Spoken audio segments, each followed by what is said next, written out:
Boa noite, vocês estão na TV Web Luz Crística. Hoje é dia 19 de julho de 2010, segunda-feira, e nós estamos continuando o grupo de estudos Luz Crística e atualmente estamos estudando Um Novo Mundo, Despertar de uma Nova Consciência, do Eckhart Tolle, certo? No Brasil, publicado pela Sextante, em Portugal, publicado pela Pergaminho. Vocês podem adquirir o seu exemplar e acompanhar os nossos estudos todas as segundas-feiras, às 20 horas ao vivo, e depois eles permanecem guardados para serem vistos ou revistos dentro do site Luz Crística, tá certo? Nós paramos a semana passada na página 39. Então, nós vamos dar continuidade à leitura, e o tópico é o anel perdido. Então, diz o Eckhart Tolle: quando eu visitava pessoas como conselheiro e mestre espiritual, ia 2 vezes por semana à casa de uma mulher cujo corpo estava tomado pelo câncer. Era uma professora primária com pouco mais de 40 anos de idade. Segundo os médicos, ela não teria mais do que meses de vida. Vez por outra, trocávamos algumas palavras durante esses encontros, no entanto, quase sempre nos sentávamos juntos em silêncio. Durante esse tempo, ela teve seus primeiros lampejos do silêncio dentro de si, algo que ao longo da sua atarefada vida de professora nunca soubera que existia. Certa vez, porém, ao chegar, encontrei-a num estado de grande aflição e raiva. Perguntei o que havia acontecido. Seu anel de diamante, de grande valor monetário e sentimental, havia desaparecido. Ela estava certa que fora furtado pela acompanhante que cuidava dela por algumas horas, todos os dias. Disse que não entendia como alguém conseguia ser tão insensível e desumano para fazer isso com ela. Depois me perguntou se devia interrogar a mulher, ou se seria melhor chamar a polícia imediatamente. Respondi que não podia lhe dizer como agir, mas pedi que descobrisse até que ponto um anel ou qualquer coisa era importante àquela altura de sua vida. Você não entende, ela afirmou. Esse era o anel da minha avó. Eu o usava todos os dias e só parei porque fiquei doente e minhas mãos começaram a inchar. É mais do que um simples anel para mim. Como posso não estar aborrecida? A rapidez da sua resposta, a raiva e a atitude defensiva em sua voz eram indicações de que ela ainda não se tornara presente o suficiente para olhar para dentro, desprender sua reação de um acontecimento e observar ambos. A raiva e a atitude defensiva que mostrou eram sinais que o ego ainda falava por seu intermédio.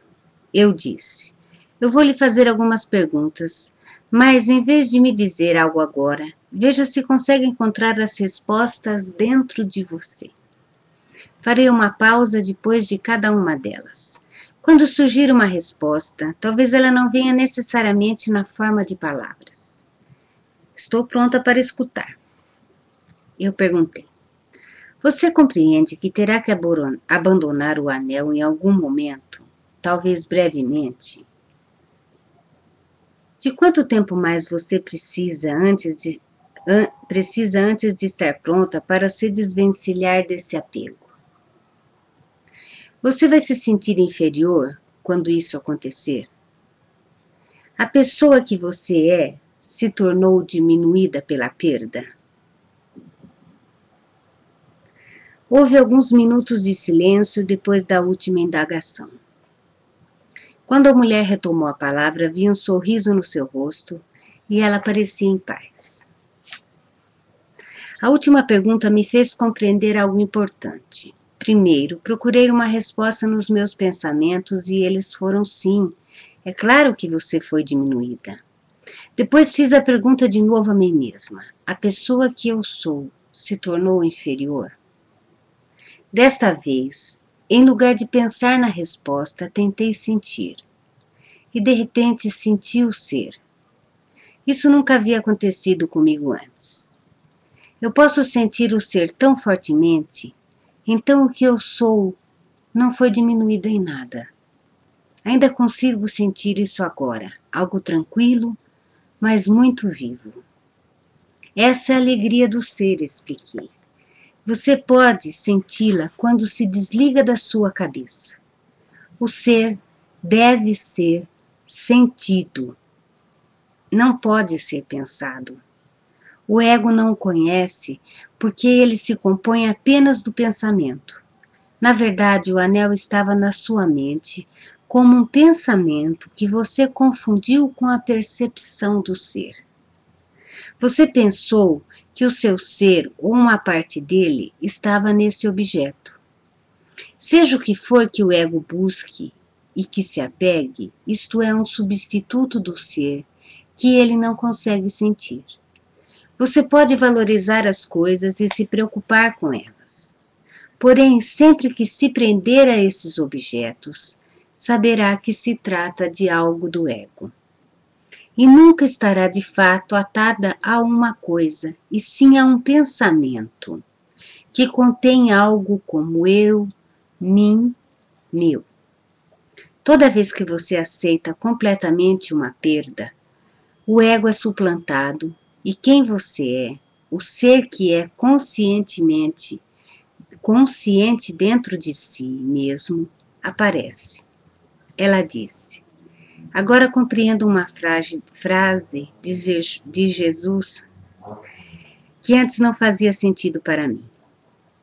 E ao que te tirar a capa, não te impeças de levar a túnica também.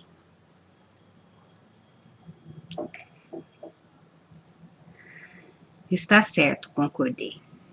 O que não dizer que você nunca deva, o que não quer dizer que você nunca deva trancar uma porta. O significado disto é que às vezes desprender-se das coisas é um ato que encerra muito mais poder do que defendê-las ou agarrar-se a elas. As suas últimas semanas de vida, à medida que o seu corpo ia ficando cada vez mais fraco, essa mulher se mostrava mais radiante, como se uma luz brilhasse através dela. Desfez-se da maioria dos bens, chegando a dar alguns deles para a pessoa a quem atribuía o fruto do anel. Toda vez que ela doava algo, sua alegria aumentava. Quando sua mãe me ligou para dizer que ela se fora, também mencionou que após a morte da filha, o anel fora encontrado no armário de remédios do banheiro. Será que a sua acompanhante havia devolvido o anel ou estivera lá ele o tempo todo? Ninguém jamais saberá. De alguma coisa, porém, temos certeza. A vida nos proporcionará todas as experiências que forem as mais úteis à evolução da nossa consciência. Essa é boa. Como saberemos que determinada experiência é aquela que necessitamos? Porque ela será a experiência pela qual estaremos passando no momento. É errado, então, termos orgulho dos nossos bens ou ficarmos ressentidos com as pessoas que têm mais do que nós? De maneira nenhuma.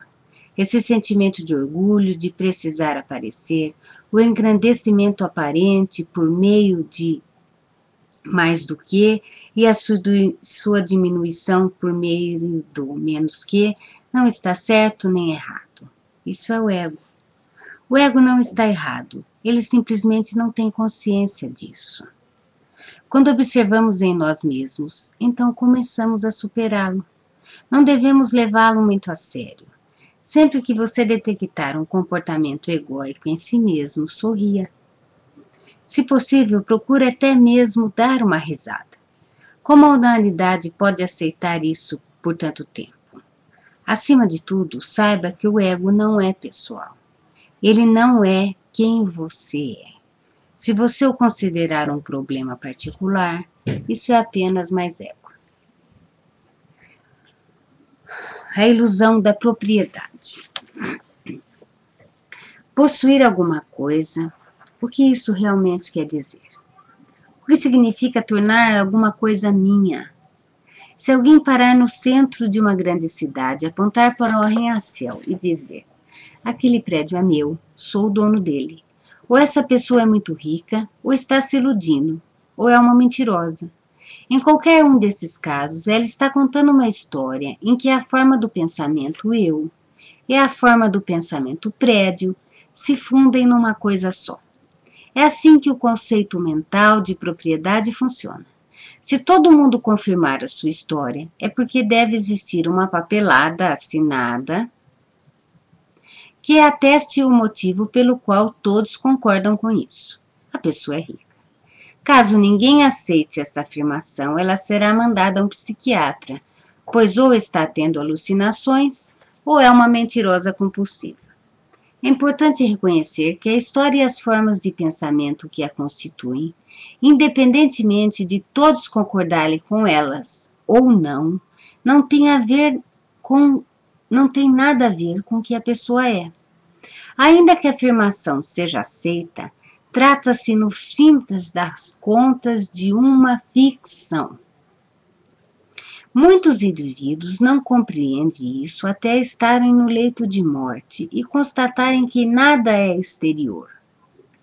Nenhuma coisa jamais correspondeu a quem eles são. Com a proximidade da morte, todo o conceito de propriedade acaba se revelando sem o menor sentido. Nos seus últimos momentos de vida, as pessoas também entendem que, embora tenham estado em busca de uma percepção mais completa do eu ao longo de toda a sua existência, o que elas estavam de fato procurando, seu ser, na verdade sempre havia estado ali, mas foi obscurecido de modo significativo por sua identificação com as coisas, o que, em última análise, significa identificação com a mente. Bem-aventurados humildes de espírito, porque deles é o reino dos céus. Disse Jesus. O que significa humildes de espírito?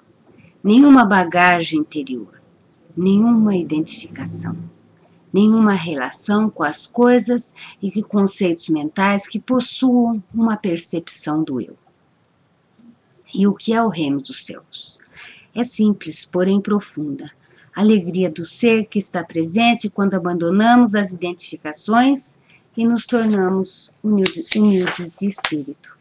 É por isso que renunciar a todos os bens é uma prática espiritual antiga, tanto no Oriente quanto no Ocidente. Desistir dos bens, porém, não nos libera automaticamente do ego. Ele tentará assegurar a sua própria sobrevivência, encontrando alguma coisa com a qual se identificar. Por exemplo, uma imagem mental da própria pessoa como alguém que superou todos os interesses pelos bens materiais e, portanto, superior ou mais espiritualizada que as outras. Há indivíduos que abrem mão de todas as posses, no entanto, têm um ego maior do que alguns milionários. Se deixarmos de lado um tipo de identificação, o ego logo encontrará outra. No fim das contas, não importa o que ele se apega, desde que isso tenha uma identidade. Ser contra o consumismo ou não concordar com a propriedade privada seriam outras formas de pensamento, outras mentalidades capazes de substituir a identificação com os bens. Por meio delas, podemos nos considerar certos e classificar os outros como errados.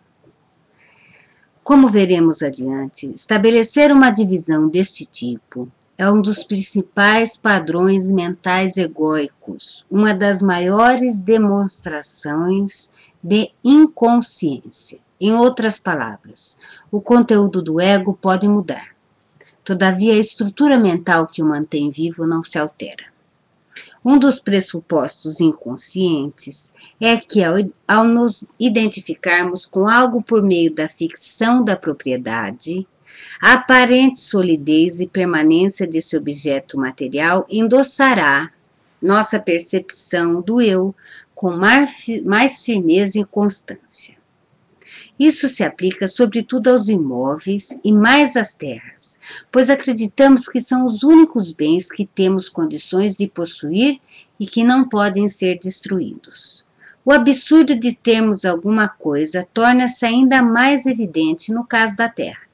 Na época da colonização da América do Norte, por exemplo, os nativos consideravam a propriedade da terra um conceito incompreensível. Assim, eles se perderam quando os europeus fizeram assinar folhas de papel que eram igualmente incompreensíveis para a sua cultura. Os indígenas sentiam que pertenciam à terra, mas a terra, não lhe pertencia. O ego tende a equiparar ter com ser. Eu tenho, portanto eu sou. E quanto mais eu tenho, mais eu sou. Ele vive por meio da comparação. A maneira como os outros nos veem nos transforma em como nos vemos.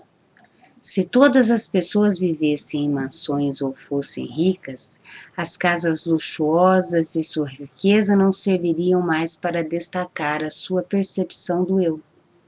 Alguém poderia então se mudar para uma cabana simples, renunciar à fortuna e recuperar uma identidade sendo ele mesmo e sendo considerado mais espiritualizado que os outros. O modo como o indivíduo é visto pelos demais torna-se o espelho que lhe diz como ele é, como e quem ele é. Na maioria das vezes, a percepção do ego sobre o valor pessoal está ligada ao valor que a pessoa tem aos olhos dos outros. Ela precisa que eles lhe deem uma percepção do eu. Caso viva numa cultura em que, em grande medida, equipara seu valor a quanto e ao que ela possui, é bom que seja capaz de detectar essa ilusão coletiva para não ser condenada a correr atrás de coisas pelo resto da vida, na vã esperança de encontrar seu valor e satisfazer sua percepção do eu. Você quer saber como se livrar do apego às coisas? Nem tente fazer isso. É impossível. Esse vínculo desaparece por si mesmo quando paramos de tentar nos encontrar nas coisas.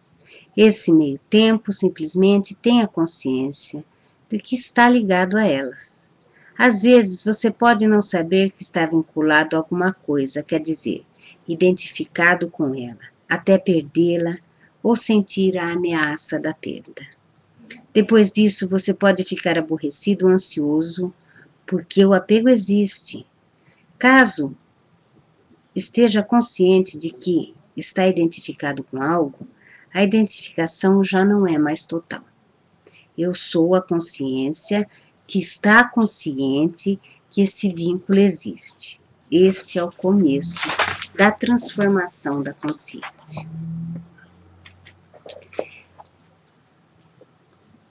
Muito bom! Esse homem vai fundo. Ele fala em uma página, uma coisa que a gente demora anos para aprender. Anos de experiências, não é?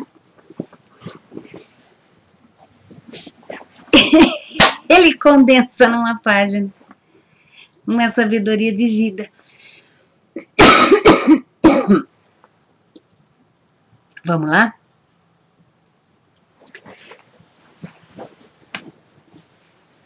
Gente, é uma libertação sem fim. Então, vamos repetir aquele mantra do grupo de estudos. Esses estudos não são para nós criarmos receios, jogarmos contra nós, contra os outros, arrumarmos coisas a mais contra nós, preocupações. Não é o caso. Esse grupo de estudos se encontra para ter uma profunda libertação pessoal, mas muito amorosa, tá? Por que a gente sempre fala isso? Porque a gente se enreda Cada vez que nós julgamos contra nós, ou a nosso favor, ou em qualquer posição, nós estamos envolvidos pelo nosso ego. E isso é uma coisa ruim? Não necessariamente, mas é só pelo fato que chega uma hora que nós vamos ter que ver que isso é uma grande ilusão. E geralmente isso vem acompanhada de um sentimento de dor e sofrimento. Porque nós estamos iludidos.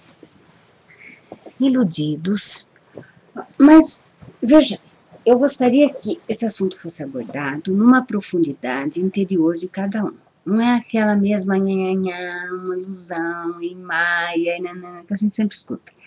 Na verdade, não é isso. Nós vamos pegar um tom diferente hoje para nós. Eu achei brilhantíssimo o exemplo que ele deu a respeito do prédio. Deixa eu ver se isso aqui está funcionando.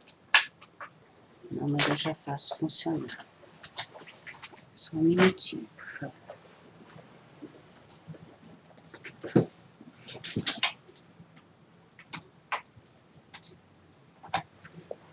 Epa! Tá mais clarinho agora, não tá? Eu acendi aqui uma coisa mais...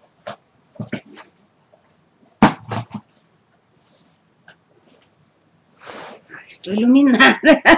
Agora de baixo para cima. Não transcendi porque é de baixo para cima. Ai, que eu vou quebrar o negócio da minha sogra que ela me mata. Escute. Eu achei 10 essa questão dessa abordagem do prédio. Porque se uma pessoa diz que o prédio é seu, aquilo só é validado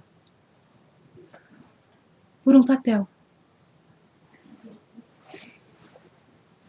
Todo e qualquer valor que nós damos, até para um pedaço de papel, é um pensamento. Porque já aconteceu muitas vezes da gente endoidar e rasgar tudo. Não é ficar louca, rasga, rasga, rasga. Depois vai pegar a segunda via. Mas é um pedaço de papel. Mas não é uma coisa para nos entristecer, mas sim para nós mergulharmos em nós e nos descobrirmos. Ele falou muito bem da chave para isso. O ego. Eu já havia falado isso há bastante tempo. Eu estou bem contente com esse livro.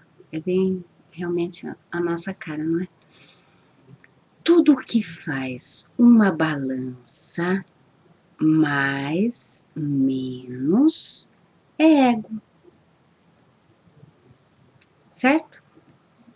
Mais, menos, ou seja, nós nos colocamos numa posição superior porque eu tenho isso, eu fiz aquilo, naquele outro, sou casada com fulano, blá, blá, blá. Então, tô bem na fita. Ou nós nos colocamos numa posição inferior porque eu não estudei, eu faltei, eu dormi, eu, eu não casei, eu não tenho filho.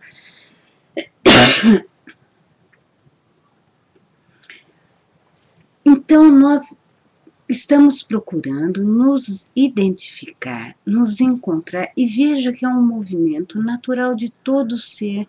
Nós queremos saber quem nós somos.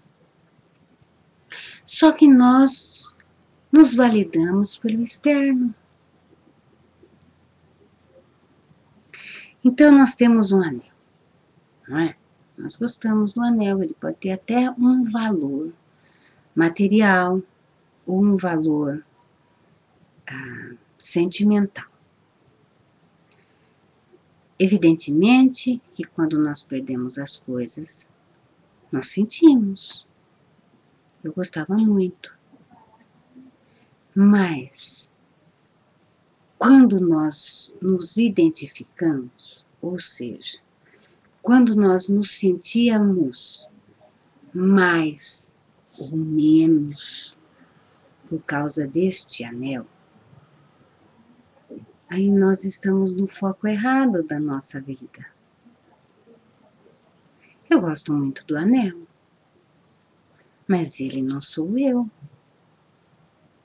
não é? Tem até o ditado, vão-se os anéis, ficam os dedos. E aquele ditado que ela fala aqui, amém.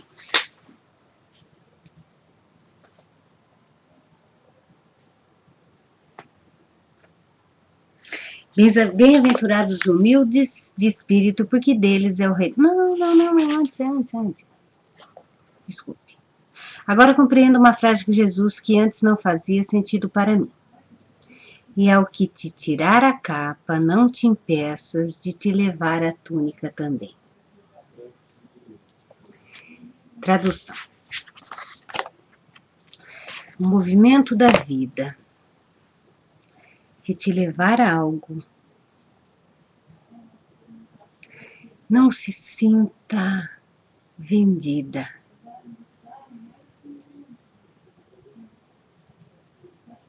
Não te arrancaram a alma em nenhum pedaço. Isso vale também para os relacionamentos. Para casais, para filhos, para heranças, para pais, para mães. Evidentemente que é uma curtição. Nós temos as coisas e usufruirmos. Mas usufruir não quer dizer que nós não tenhamos um movimento de vida que nos permita realizar trocas.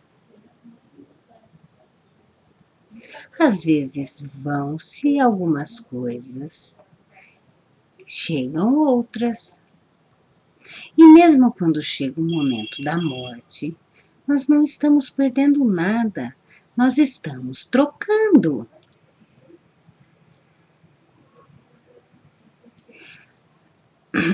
A perda da juventude. Eu, pessoalmente, acho que com 40 eu tô muito melhor do que com 20. Até para eu me tolerar fisicamente. Eu tenho menos rigidez dos conceitos de como eu deveria ser. E eu me sinto mais à vontade de dar uma melhorada do jeito que eu gosto de ser. Porque um conceito que eu tinha de magreza, eu vivi com ele por muito tempo e era só um pensamento.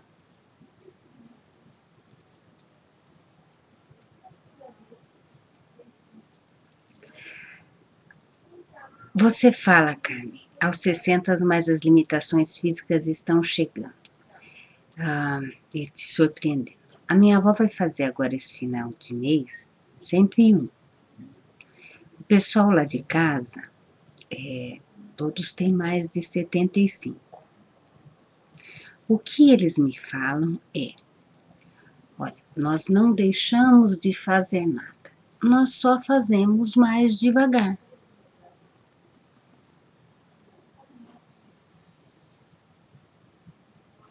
Todos trabalham. Com dor, sem dor, todos trabalham. Eu realmente acredito que o corpo físico vai tendo um desgaste, porque fisicamente eu com 20 era muito diferente do que os 40. E logicamente que vai ser assim aos 50 e aos 60. Mas isso também já não me incomoda.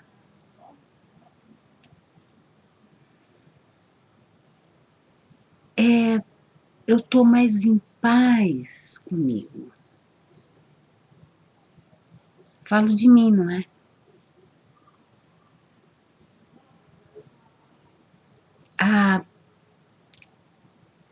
Quando nós... Não é uma bênção ter esse corpo. É uma bênção.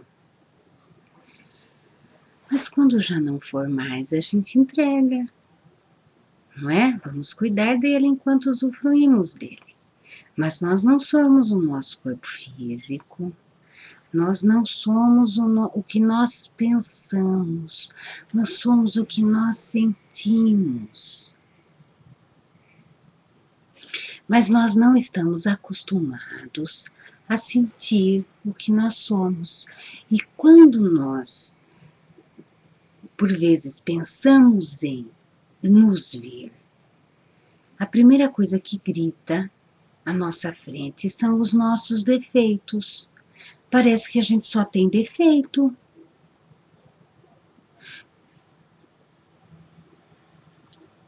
Isso não é verdade.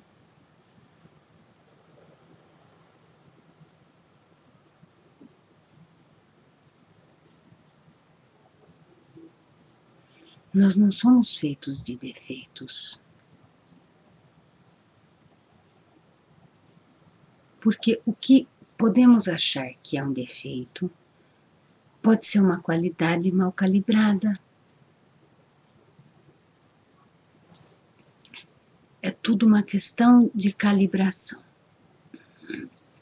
Voltando à frase de Jesus.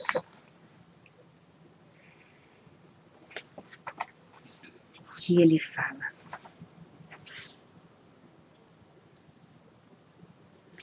E ao te tirar a capa, não impeças de te levar a túnica também. Ele não está falando do movimento de perda ou de agressão. Não. Ele está falando não para você não impedir. É um movimento interior seu. Certo? É um movimento de passividade. Certo? Não é haja, confronta. Mas é realmente um permanecer no ser.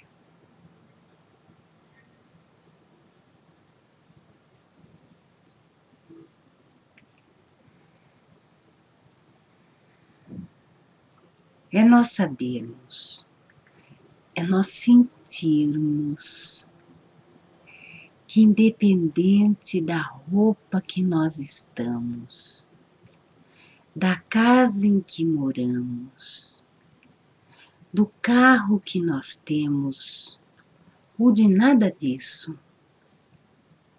nós somos quem nós somos.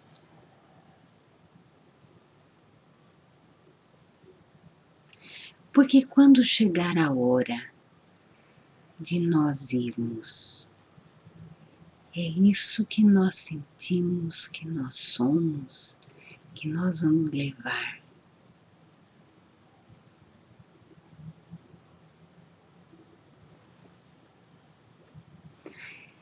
Não é nem que o externo deixa de ter importância. Eu entendo o que você quer dizer. Mas também não é este movimento de, sabe, não tô nem aí. Não é bem assim. Porque conforme ele mesmo diz, se nós estamos nos achando ótimos, porque nós temos muita coisa, ou se nós estamos nos achando ótimos, porque nós abrimos mão de tudo, e tanto em uma situação como em outra situação, nós nos comparamos a outras pessoas,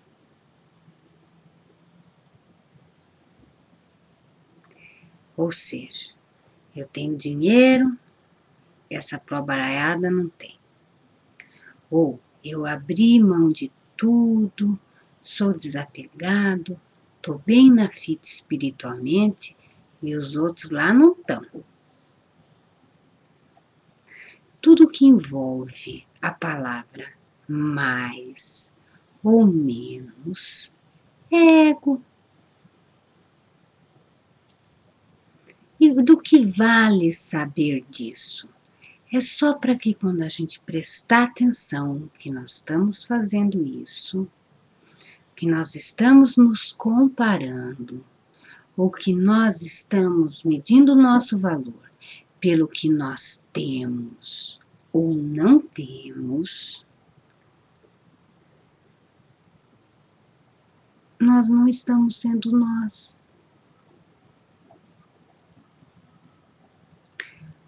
Por quê? Tanto faz se eu tenho ou se eu não tenho, se eu posso ou se eu não posso. Veja bem, tudo é uma questão interior. Aí vão dizer assim, mas eu não tenho condições. Se eu tivesse condições, eu conheço muita gente que tem condições e por dentro também está se sentindo igual àquela que fala que não tem condições.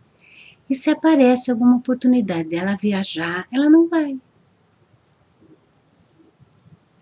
Se aparece alguma oportunidade de ir para a praia, de ver parente, de almoçar, não vai?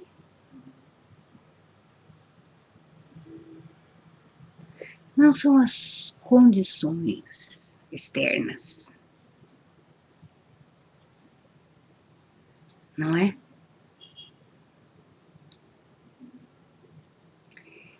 Eu sou.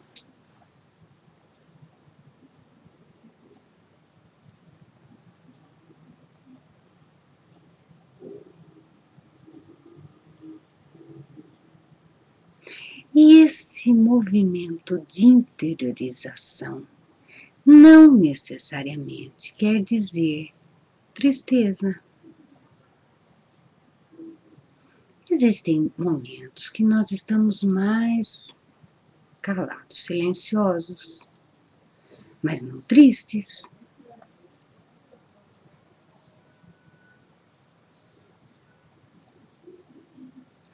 Porque se nós reconhecemos a vida, o movimento da vida, o movimento que nós estamos, o momento que nós estamos, a oportunidade que temos de nós sermos com consciência, a palavra é consciência, e a consciência ilumina nosso ego.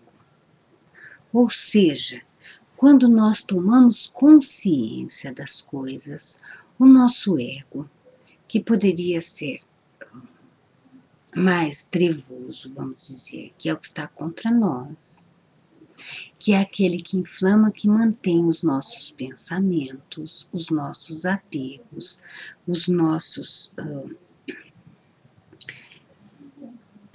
reconhecimentos, que em vez de nós sermos, nós nos identificamos com profissão, nos identificamos com classe social, nos identificamos com salário. É tudo maravilhoso, mas é uma situação.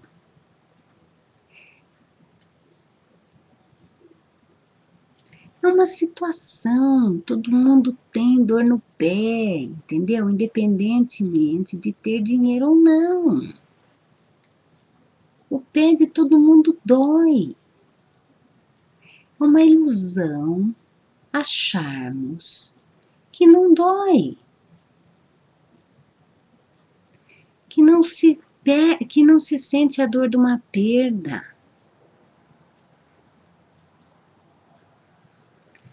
É impossível, nós somos todos iguais, nós somos seres humanos. Somos feitos basicamente das mesmas emoções e cada um usa o seu tom, as emoções básicas.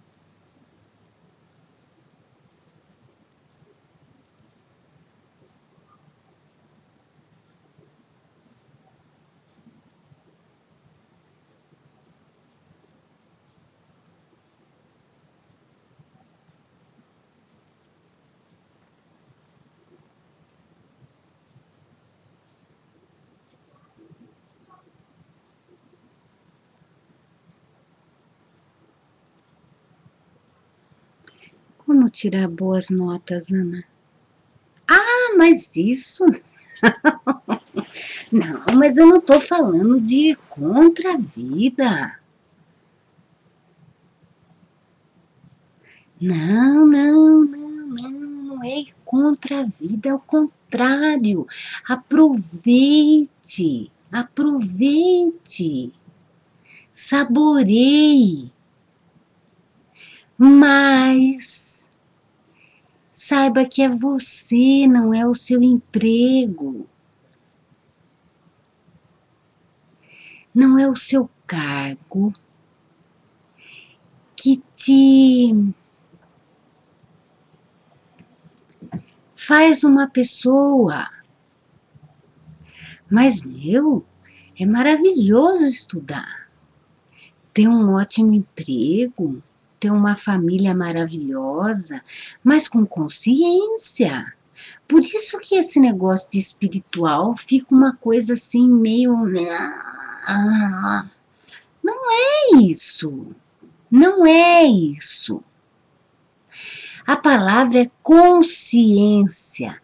Consciência. É maravilhoso ser um ótimo profissional e faça o melhor seu sempre em tudo. Tudo.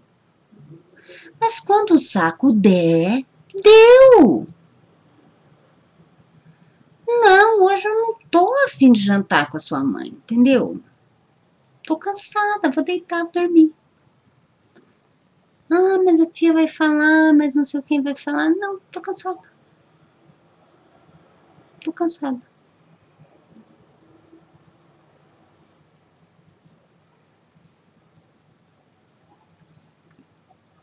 Maravilhoso, não, o espiritual não é abrir mão de nada, mas é só ter consciência dessa identificação.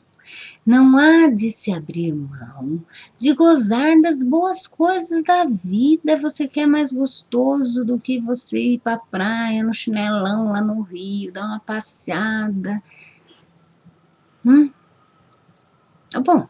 E cada pessoa mora num lugar maravilhoso, né? Eu não posso falar de cada lugar. Vai que eu esqueço algum. Tanto os que moram no frio como os que moram no calor. São ótimos, são ótimos, são ótimos. Olha, eu que viajo, eu arrumo uma família em cada lugar. Depois eu sinto uma saudade imensa de cada um. Porque são ótimas pessoas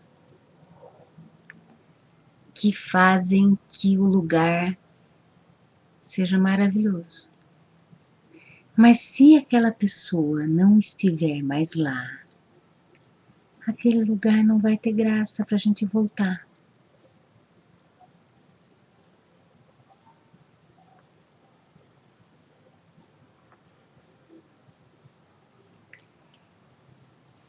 As pessoas são maravilhosas.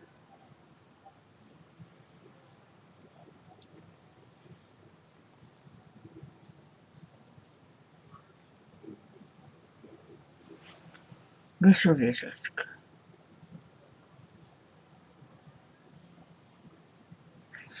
Como assim, Jéssica? O que é certo e o que é errado? Não entendi. Mas tudo gira em torno de conseguirmos termos essas percepções, mas sem julgamentos, sem tentar achar o que é certo e o que é errado. Como assim?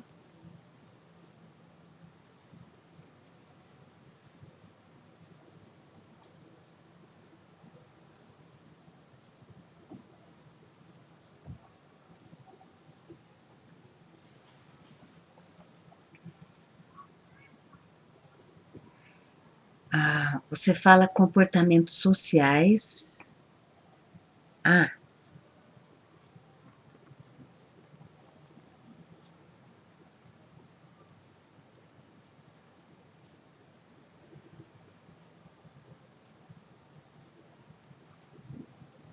Eu vou pegar a questão da Jéssica, tá?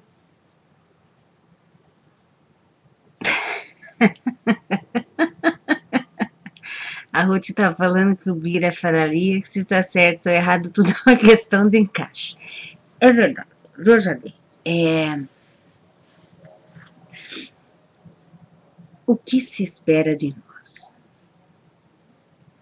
Quando nós desenvolvemos a nossa vida em cima da nossa verdade, do nosso caráter,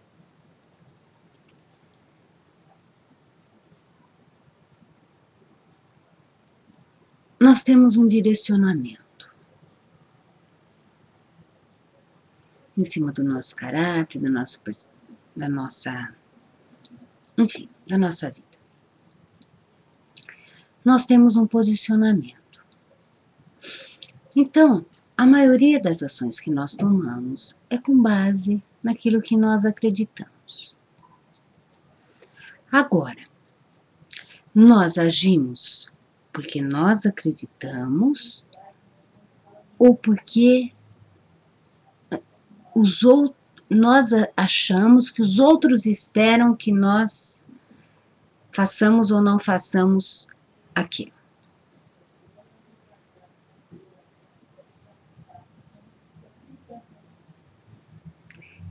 É um assunto muito vasto.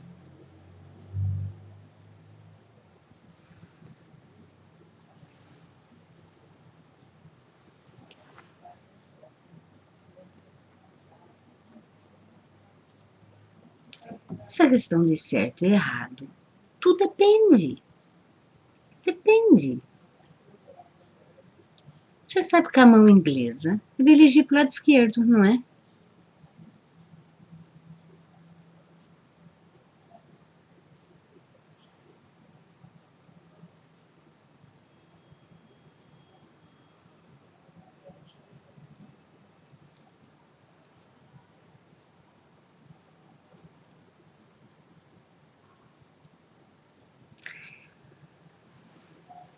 Nós vamos nos ouvir.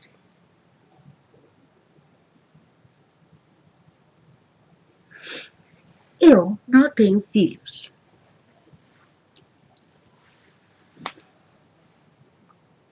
O Alexandre tem 3. Quem tá certo, quem tá errado?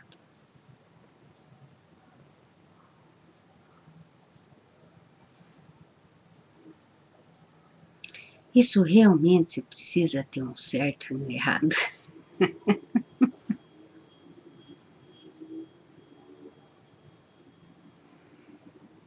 Ah, sim. Tá bom.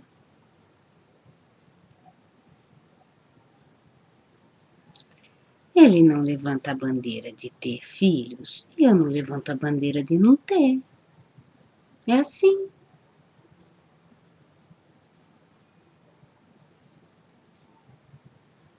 E você vê como o universo se organiza. Juntou um com 3, com uma que não tem nenhum.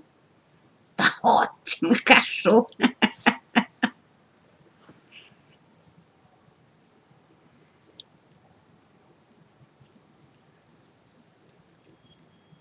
Evidente que a minha família esperava que eu tivesse filho. Claro, eu tenho mãe, eu tenho pai, eu tenho avó. Mas agora eu vou ser tia.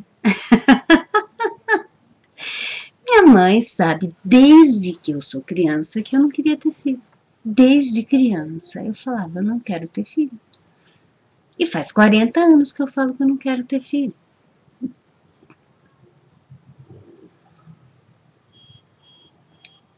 Não quero. Por quê? Porque eu não quero. Só. Adoro as crianças do Alexandre. Me dou super bem com a criançada. Mas eu não quero ter. Não é uma aversão à criança.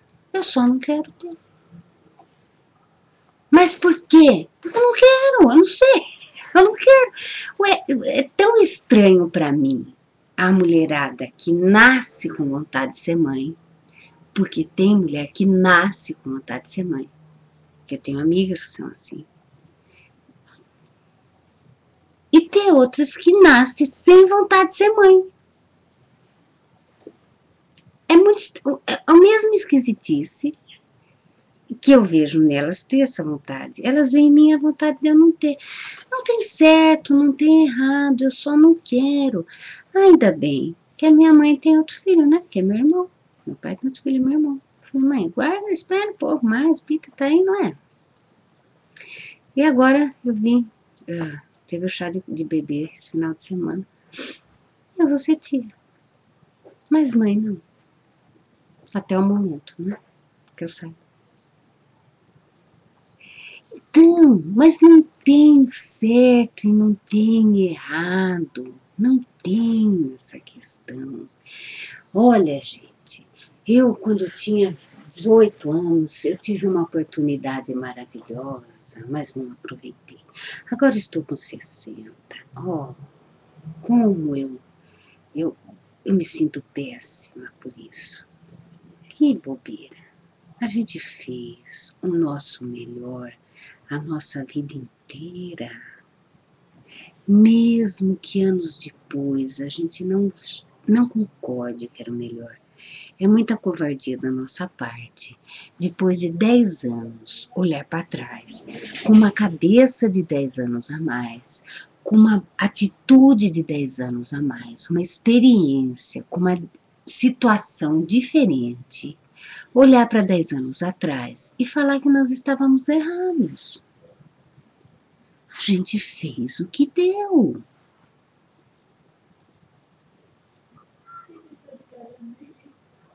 A gente fez o que deu. E cada vez nós temos o desejo de fazer melhor. E esses estudos nos dizem: seja você, fique tranquilo, não se identifique tanto com o externo. Fique em paz com você. Você já é ótimo do jeito que você é. Meio assim sem vergonha, meio gulosinho, meio qualquer coisa aí que cada um é, não é? Mas é assim que eu sou.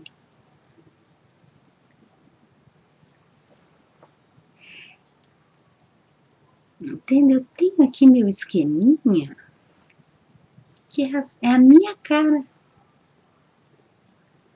né? Aquele, as pessoas falam, só pode ser coisa de fulano de tal. Então a gente precisa se ver amorosamente para dentro, que nós somos nós, independente de qualquer coisa que esteja à nossa volta. Nós estamos dentro de nós.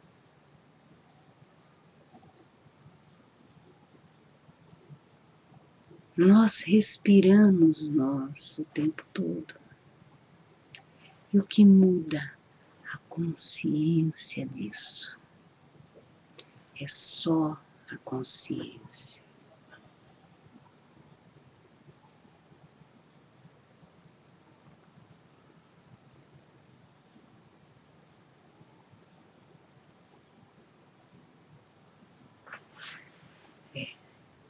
Fazia tempo que não vinha. Não estou iluminada não, querida, é a luz do abajur que eu liguei aqui, eu até falei que vocês iam achar que eu estava iluminada.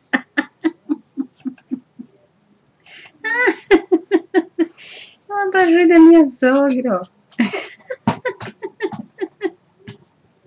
Obrigada. Seu abajur.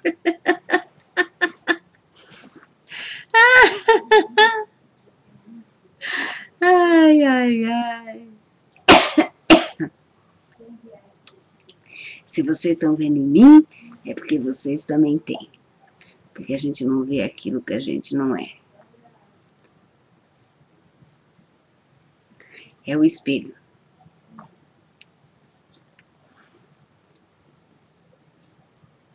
Eita.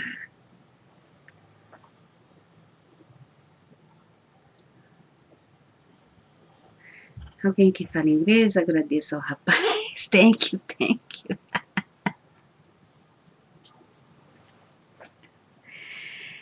Ah, gente, fiquem em paz, fiquem bem com vocês. Porque quando a gente fica bem,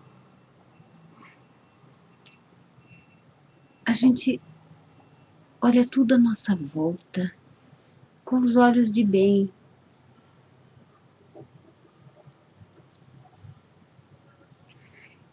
Para estudar com esse livro, eu vou precisar de lenços. Eu esqueci de pegar os lenços, eu vou me emocionando. Eu me emociono e ao mesmo tempo que eu choro, eu dou risada, é uma loucura, esse livro vai longe. Mais algum comentário? Mais alguma coisa?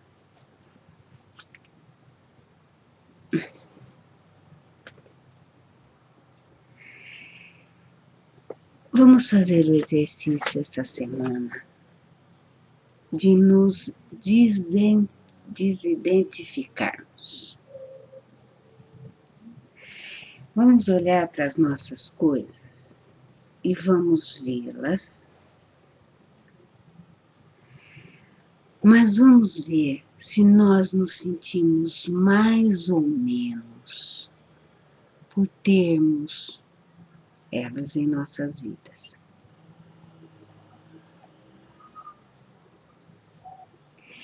Porque cada vez que nós imaginamos que isso sai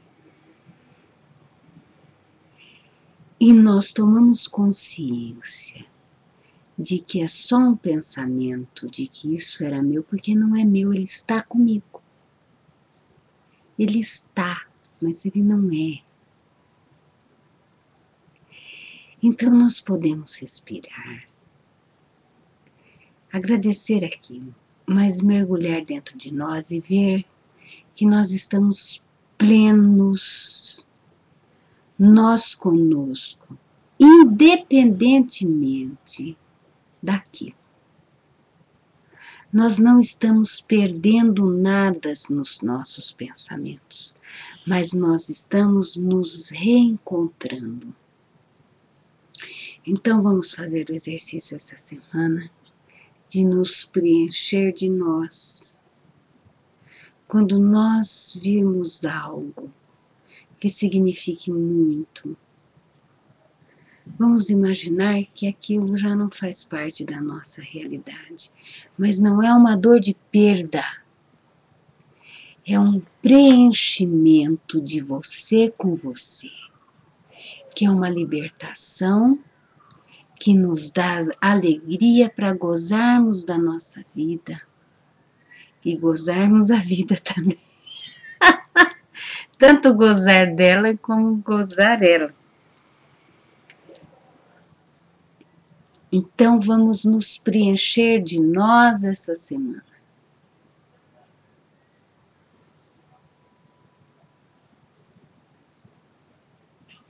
Nós podemos fazer uma pequena meditação, uma pequena interiorização. Porque esse assunto deve ter levantado um sentimento em cada um, não é? E nós podemos nos preencher dessa coisa boa, dessa liberdade. Não é a perda, é a libertação de eu existo. Eu existo. Que maravilha! Independentemente do que esse anel significa e do quanto eu achei que ele era eu, ou que eu era ele. Mas quando você olhar para aquilo, você se veja completo. Você com você. E aí o seu ser todo pode usar o anel.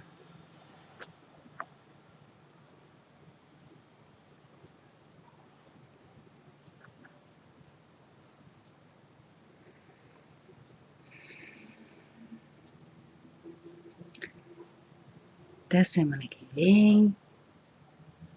Fique em paz.